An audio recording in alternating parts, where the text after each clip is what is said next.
Yeah, well, that's why people are so interested in games. Yes. You know, because Get games... to see who a person really is. Yeah, well, games... And this is, again, why I'm such an admirer of Piaget, because he knew very well that a game is a microcosm of reality. Yeah. That's why we like... I mean, you have to have an explanation for why people like games. Yeah. You know, and I've been talking about this a lot in my lectures, too, is you think, well, you know, any game, like any competitive game, soccer's a good example, it's basically a hunting game. Hey, because you're firing a projectile at a target. Okay, so the target's the goal and the projectile's the ball, but it doesn't matter. Is that so? You have teams that are figuring out how to hunt properly. And then you think, well, to hunt properly, you have to put the ball in the net as many times as you possibly can. So you organize yourself in a hierarchy to facilitate that. But then that's not the whole story, because you tell your kids, doesn't matter whether you win or lose, it matters how you play the game. And the kid's all freaked out about that because he doesn't know what you mean. And he says, well, what do you mean, Dad? I'm supposed to try to win. And you say, I don't know what I mean, but it's still true. But here's what you mean, is that if you're in a league, you're not trying to win the soccer game. You're trying to win the soccer championship. And to win the championship, you have to win a whole bunch of games. And the rules to win a whole bunch of games aren't the same as the rules to win one game. You know, like you could go flat out as the prima donna and bend the rules and cut corners and exhaust everyone and win the game and then lose the next three, because that's a stupid medium to long-term strategy.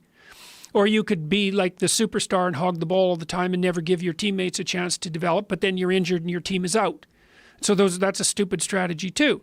So you think, well, what you have to do to win the championship is that you have to organize your team so that the best players lead, but that everybody gets developed, and that you play the medium to long-term game in a fair way, in a fair and decent way. Okay, and so you think, well, that's how you win a championship. I talked to a coach a while back, and he said one of the things he did to select athletes was to watch what happened when they scored a goal. And if they were celebrating on their own, you know, in sort of an egotistical way, then that wasn't such a good sign. But if they scored a goal or a touchdown or whatever it was, and their whole entire team came in and mobbed them and then like lifted them up on their shoulders, and they thought, that guy is an athlete. Because not only can he put the ball in the net, but he does it in a way that benefits the entire team.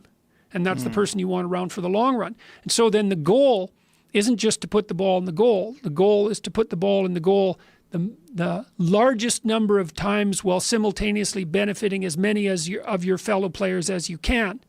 Well, although I think that's a great strategy, I don't think that's necessarily the meaning of it doesn't matter if you win or lose. It's how you play the game. I don't think people think of it in terms of like a long-term strategy for championship leagues. I think when they're saying it doesn't matter whether you win or lose, it's how you play the game, meaning don't cheat. Yeah. Do your best and learn. Right, but I think learn from your endeavor. That's right. Well, learn how to handle failure. Right. Learn how to handle victory. Well, also learn from the experience itself. Like if you make a mistake and you're trying your hardest, but you make an error because someone has a counter to that, then you learn from that. Yeah, that is how you play the game. Right. If you play it stupidly and you don't think and you win just because you got lucky, that's not as good as playing intelligently and expanding doing your skill best and losing. Yes, because the other people are superior, and then you learn from the fact that they figured out a way to have solutions to all the problems that you present. Yes. Okay. So one of the things that you're pointing out is that while you're playing, you want to be expanding your range of skills so that you get better at playing the next game.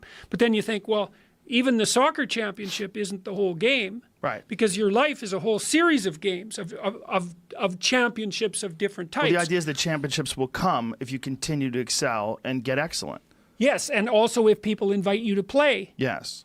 So there's both of them. So those are the two things. So that's the goal, right? The goal isn't to put the ball in the net. The goal is to get excellent and to be invited to play. Right. And the mechanism is that you put the ball in the goal. And that makes sense. See, that helps explain why people find competitive sports so unbelievably compelling.